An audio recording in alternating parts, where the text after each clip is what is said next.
Hello friends, उम्मीद करता हूँ आप सभी ठीक होंगे। आज हम लोग देखेंगे फ्रांस की क्रांति का ही दूसरा वीडियो नंबर 2 देखेंगे।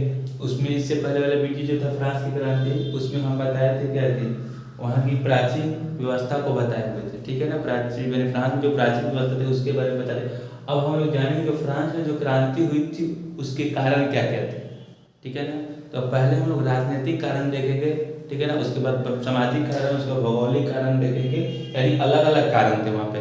तो हम लोग अलग अलग कारण को अलग अलग वीडियो में पढ़ेंगे ताकि अच्छे से समझ में आए। ठीक है, तो हम लोग क्या पढ़ेंगे, सबसे पहले इस वीडियो में पढ़ेंगे फ्रांस की जो क्रांति 1789 में थी। तो पहले पिछले वाले वीडियो में बता ही दिए हैं।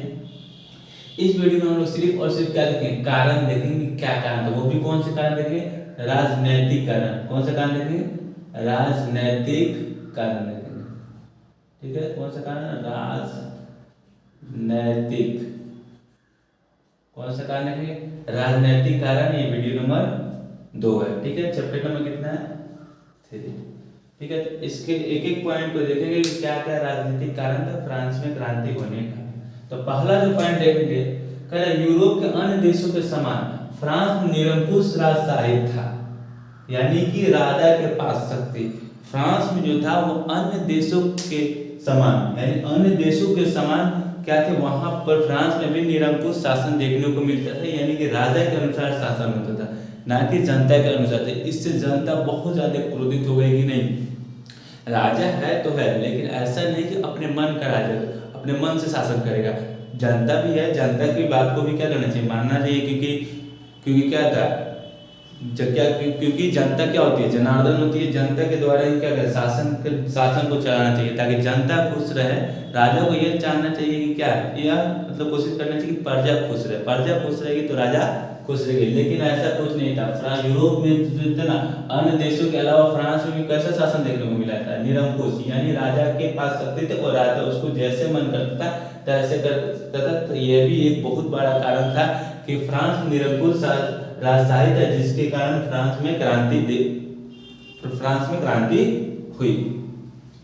अगला पॉइंट है तो वही है, यूरोप के अन्य देशों के समय फ्रांस में कौन सा राजशाही था, तो निरंकुश। ठीक है, फ्रांस में कौन सा राजशाही था, तो निरंकुश राजशाही था, जिसमें राजा के पास शक्ति थी। अगला पॉइंट देखेंगे, फ्रांस में निरंकुशता को नियंत्रित करने के लिए पलार्मा नामक एक संस्था थी।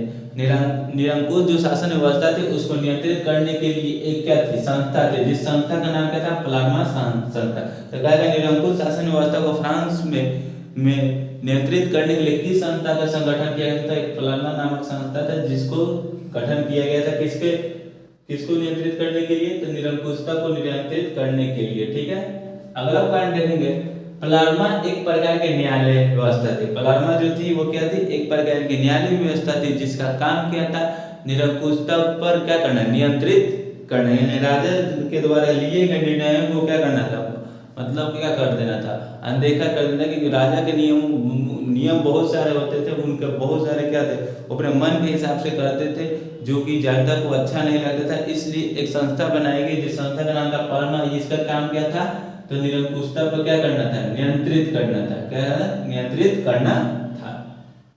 अगला पॉइंट करेंगे, पलार्मा एक प्रकार के न्यायालय की व्यवस्था थी। क्या थी, एक प्रकार की न्यायालय की व्यवस्था थी, जिसकी संख्या कितनी थी, 17 थी। पलार्मा की कुल संख्या कितनी, पलार्मा नामक संस्था की संख्या कितनी थी, 17 थी। और 17 का 17 कहाँ पे था, पेरिस में था, फ्रांस में पेरिस में थी। तो क्या पलार्मा में कितनी, पलार्मा जो व्यवस्था थी उसकी संख्या कितनी थी, तो 17 थी, जो कहाँ थी, पेरिस में थी। अगला पॉइंट देखेंगे, इसके न्यायाधीश सिर्फ कुलीन वर्ग के थे। ये भी बहुत बड़ा कारण था। अब मान के चलिए एक ही वर्ग के लोगों को अगर बार बार उसी पद पे मौका दिया जाए तो फिर अन्य लोग कहाँ जाएंगे, अन्य लोग कहाँ जाएंगे। अगर आप ही अपने समाज में अगर एक ही व्यक्ति को बार बार जिताएंगे और वो कोई काम ना करे और जाति के नाम पर उसको बार बार उसी को जिताएंगे, तो फिर वो समाज के लिए कुछ करेगा नहीं करेगा, क्योंकि उसको पता है कि जनता सिर्फ हमें समर्थन करेगी। क्योंकि जाति के नाम पर क्या है, आजकल बहुत ज्यादा क्या करता है, वोट डाला जाता है, तो वो सिर्फ क्या होता है, एकदम स्वतंत्र हो जाता है, क्योंकि जनता हमें छोड़कर किसी और को चुन ही नहीं सकते, क्योंकि हम उन्हीं के कुलीन के हैं। तो ये सबसे बड़ा कारण ये भी था कि वहां पे फ्रांस की क्रांति देखने को मिली। तो उस न्यायालय में जितने भी व्यक्ति थे उन सभी को सिर्फ कौन से उस पद पे रहते थे, कुलीन वर्ग के लोग, यानी ऊंचे वर्ग के लोग उनकी उसी पद पे कार्य करते थे। एवं इनका पद वंशानुगत था, और वो भी पद कैसा था, वंशानुगत था, यानी अगर उनका बाप बन गया तो फिर उसके पद पर उसका बेटा बनेगा, फिर उसका पोता बनेगा, फिर उसका परपोता, यानी ऐसे पीढ़ीगत चलती आती थी उस पद पे उन लोगों का काम। ठीक है, यानी क्या था, उनके मतलब एक आदमी बन गया उस परिवार में तो फिर उसका बेटा बन जाएगा उस पद पर, वो मर जाएगा तो फिर उसका पोता बनेगा, फिर उसका परपोता बनेगा, यानी ऐसे पीढ़ीगत ये प्रक्रिया चलती रहती है, जिससे वहाँ के लोग बहुत ज्यादा क्या हो गए, आक्रोश हो गए। अगला पॉइंट है फ्रांस के बुर्बो वंश। फ्रांस के क्या था, फ्रांस में तो बताया था पिछले वीडियो, फ्रांस में कौन वंश का शासन था, तो बुर्बो वंश का शासन था। तो फ्रांस में बुर्बो वंश का शासन था, उसमें एक शासक था, राजा, जिसका नाम क्या था, लुई 14वां। क्या नाम था, लुई 14। इसका तो कुछ अलग ही नखरा था। इसका कहना था कि मैं ही राज हूँ। इसका क्या कहना था, मैं ही राज हूँ, यानी इसका कहना था मैं ही राज हूँ, मेरे किए गए बातों को मानना होगा, क्योंकि मैं ही राज हूँ, मेरे हर नियम को अपनाना होगा, अगर नहीं किए तो आप उनके साथ क्या करिएगा, उनको मतलब सजा दिया जाएगा। ये किसका कहना था, लुई 14वां की मैं ही राज हूँ। प्रश्न क्या कि किसने कहा था मैं ही राज हूँ, तो लुई 14वां ने कहा था मैं ही राज हूँ। ठीक है, इसका नकल कुछ ज्यादा ही था। अगला पॉइंट है फ्रांस के बुर्बो वंश के शासक। फ्रांस के बुर्बो वंश के शासक, कि वहां पे बुर्बो वंश का क्या था, शासन चलता था। फ्रांस के बुर्बो वंश का शासक जो लुई 16वां था, ये तो लुई 14वां का कहना था मैं ही राज हूँ, और जो लुई 16वां जो था उसका कहना था कि मेरी इच्छा ही मेरी कानून। इसका कुछ अलग ही नखरा था, उसका कहना था मैं ही राज हूँ, और ये बेचारा आगे कह रहा है क्या कि मेरी इच्छा ही मेरी कानून है। अब मान के अपने अगर राजा के पद पे आप बढ़ जाइएगा और एक आम इंसान की तरह आप सोचिएगा, किसी से बदला लेने की भावना से सोचिएगा, तो आपके अंदर राजा बनने की गुण ही नहीं है। बताइए, आप अगर आप राजा के पद पे हैं और एक आम आदमी की तरह आप सोचेंगे, तो क्या आपके अंदर राजा बनने के गुण है? आप मतलब कि आप वंशानुगत थे इसलिए राजा बन गए, अगर नहीं तो अगर देखा जाए एक योग के आधार पर, तो आपके अंदर राजा बनने की कोई क्वालिटी नहीं। कोई राजा कैसे कहेगा कि भाई मेरी इच्छा कानून होगी, मेरा हम जो कानून बनाएंगे वही कानून होगा, कहूँ नीचे वाले वर्ग को आप दबा दीजिएगा, तो ऐसा कुछ थोड़ी होता। तो ये बेचारा पगला क्या कहना, लुई 16वां कहना था कि मेरी इच्छा मेरी क्या मेरी कानून, और जबकि 14वां का क्या कहना था मैं ही राज हूँ। दोनों का देता पकड़ो लेता। अगला पॉइंट है लुई 16वां पेरिस से कई मील दूर शीश महल में रहता था। लुई 16वां जो थे वो क्या थे, पेरिस से कई मील दूर एक शीश महल में रहते थे। प्रश्न क्या है लुई 16वां कहाँ रहते, तो वो तो पेरिस से कई मील दूर शीश महल में रहते थे। अगला पॉइंट है लुई 16वां की रानी, क्या नाम है, लुई 16वां की जो रानी थी उसका नाम था मेरी एंटोइनेट। जो लुई 16वां है उसकी रानी क्या थी, मेरी एंटोइनेट थी, जो ऑस्ट्रेलिया की क्या थी, एक राजकुमारी थी। ये ऑस्ट्रेलिया की राजकुमारी से शादी करता है, कौन करता है, लुई 16वां। तो वही कह रहा है लुई 16वां की जो रानी थी उसका नाम था मेरी एंटोइनेट, जो ऑस्ट्रेलिया की राजकुमारी थी, और ये जो राजकुमारी थी मैडम डेफिसिट के नाम से भी प्रसिद्ध थी। ठीक है, जो लुई 16वां की पत्नी थी वो किस नाम से प्रसिद्ध थी, तो मैडम डेफिसिट के नाम से प्रसिद्ध है, उसका नाम क्या था, मेरी एंटोइनेट, जो ऑस्ट्रेलिया की राजकुमारी थी। तो क्या लगा लुई 16वां की जो रानी थी वो कहाँ की राजकुमारी थी, तो ऑस्ट्रेलिया की राजकुमारी थी, उसका नाम क्या था, मेरी एंटोइनेट थी। उसका किस नाम से प्रसिद्ध थे, तो किस नाम से प्रसिद्ध थे, मैडम डेफिसिट के नाम से प्रसिद्ध थे। अगला पॉइंट है फ्रांस का राज दरबार। फ्रांस का राज दरबार विला सीता का केंद्र था। फ्रांस का जो राज दरबार था वो किसका केंद्र था, विला सीता का केंद्र था। विला सीता का अर्थ होता है कि जनता द्वारा जितना भी कर वसूला जाता था, यानी जो भी जिस क्षेत्र में, चाहे भूमि के क्षेत्र में, चाहे व्यापार के क्षेत्र में, जो भी कर वसूला जाता था, सब कर तो किससे लिए जाते थे, साधारण मनुष्य से लिए, साधारण लोगों से लिया जाता था, साधारण वर्ग के लोगों से लिया जाता था। तो उसमें जितने भी कर, यानी तो वही कह रहा है कि जो फ्रांस का जो राज दरबार था विला सीता का केंद्र था। यानी विला सीता का अर्थ होता है कि प्रजा द्वारा जितने भी कर उसले जाते थे, उन सभी को कर को राजा अपने लिए खर्च करता था। यानी अपने रानी के लिए झुमका, टीका, यही आकर डोला खरीदा करता था। यानी सिर्फ और सिर्फ अपने क्या, अपने लिए उसको खर्च करता है, उसको जबकि उसका क्या करना चाहिए, उसको फिर प्रजा की देखभाल में उसको खर्च करना चाहिए। ऐसा नहीं था वो अपने मन का राजा था, वो अपने लिए खर्च करता था, सिर्फ और सिर्फ अपने अपने बारे में सोचता था। ठीक है, रानी के लिए कुछ ज्यादा ही ध्यान रखता था। अगला पॉइंट है फ्रांस में पदों पर नियुक्ति। फ्रांस में जो थी वो पदों पर नियुक्ति क्या करती, योग्यता के आधार पर नहीं की जाती थी। सबसे बड़ी तो ये भी दुविधा है कि भाई कहीं भी किसी भी पद पर अगर नियुक्ति करनी तो आप योग्यता के आधार पर कीजिए, इससे लोगों को कोई परेशानी नहीं होगी। ठीक है ना, लोगों को, क्योंकि जब योग्यता होगी तभी तो उसमें साधारण वर्ग को लोगों को भी चांस मिलेगा उसमें।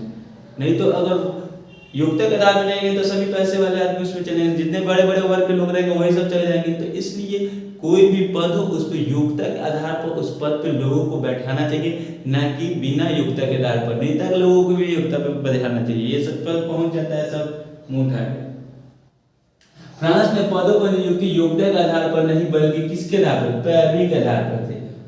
अपने बड़े लोग हैं तो वो तो पैरवी करने में क्या था आगे रहते हैं, जबकि साधारण लोगों को क्या है पैरवी करने में थोड़ा बहुत डरते हैं, उनके पास उतना सारा रकम भी नहीं रहता है, जिसके कारण वो पैरवी के आधार पर वो अपनी पद को ग्रहण कर सकते हैं। तो ये भी एक बहुत बड़ा कारण था फ्रांस की क्रांति में कि क्या थी, वहाँ पे किसी भी पद पर योग्यता के आधार पर नहीं की जाती बल्कि पैरवी के आधार पर की जाती थी। तो फ्रांस में पद पर नियुक्ति किस आधार पर की जाती थी, तो पैरवी के आधार पर की जाती थी। अगला पॉइंट है फ्रांस की न्यायिक। फ्रांस की न्यायिक व्यवस्था अव्यवस्थित, बेढंग एवं खर्चीली थी। ठीक है ना, फ्रांस की जो न्यायिक व्यवस्था थी वो कैसी थी, अव्यवस्थित थी, एकदम बेकार थी, बेढंग थी एवं खर्चीली थी। यानी वहाँ की जो व्यवस्था थी बिल्कुल न्यायिक व्यवस्था एकदम बिल्कुल खराब थी। ये भी बहुत बड़ा कारण था वहाँ की फ्रांस में क्रांति लाने का, ये भी बहुत बड़ा कारण था। तो क्या फ्रांस की क्रांति जो फ्रांस की जो न्यायिक व्यवस्था थी वो कैसी थी, अव्यवस्थित थी, बेढंग थी, खर्चीली थी, बेकार थी। अगला पॉइंट देखकर लेटर द कैची, एक कानून थे। लेटर द कैची क्या थी, एक कानून थे। इस कानून के द्वारा क्या किया जाता था, किसी भी आदमी को बिना मुकदमा को पकड़ कर क्या कर देता, सजा सुना देता। जैसे भारत में क्या था, रॉयलेट एक्ट आया हुआ था, उसमें भी क्या किया था, अगर कहीं भी भारतीय लोगों को चार पांच व्यक्तियों से ज्यादा देखा जाता था उसको पकड़ कर सीधे क्या कर देता, जेल में डाल दिया जाता था। तो उसी प्रकार की ये भी क्या थे, एक कानून थी, लेटर दी कैंची कानून थी, जिसमें बिना किसी पर मुकदमा लड़ा उसको पकड़ के क्या कर दिया, सजा सुना दिया जाता था या फिर गिरफ्तार कर लिया जाता था। एकदम भारत में जब रॉयलेट एक्ट कानून अंग्रेजों द्वारा लाया था वैसा ही कानून ये भी था। तो ये भी क्या था, फ्रांस की क्रांति का एक राजनीतिक कारण था। अगला पॉइंट देखेंगे, फ्रांस में व्यक्तिगत स्वतंत्रता का अभाव था। फ्रांस में जो है वहाँ पे कैसा अभाव था, व्यक्तिगत स्वतंत्रता, यानी व्यक्ति को कोई स्वतंत्रता नहीं थी, व्यक्तिगत स्वतंत्रता देखने को नहीं। तो वही कह रहा है व्यक्तिगत स्वतंत्रता की कमी थी, यानी लोग खुल कर नहीं जी पाते थे। वहाँ राजा का तो एक अलग ही नियम कानून था कि मेरी ही बात मानना है, राज प्रजा की कोई बात नहीं चलेगी। इसी बात से कहते वहाँ के लोग व्यक्तिगत स्वतंत्रता से नहीं जी पाते। अगर लोगों को सही से जीना तो वहाँ पे उनको स्वतंत्रता दीजिए, आज़ादी मिलेगा तभी लोग क्या है अच्छे से जी पाएंगे। और कानून पर कानून बनाते चलेगा, पता चलेगा लोग क्या है 80 साल जीना रहेगा तो 40 साल में मर जाएगा वैसे। ठीक है, तो फ्रांस में व्यक्तिगत स्वतंत्रता का अभाव था।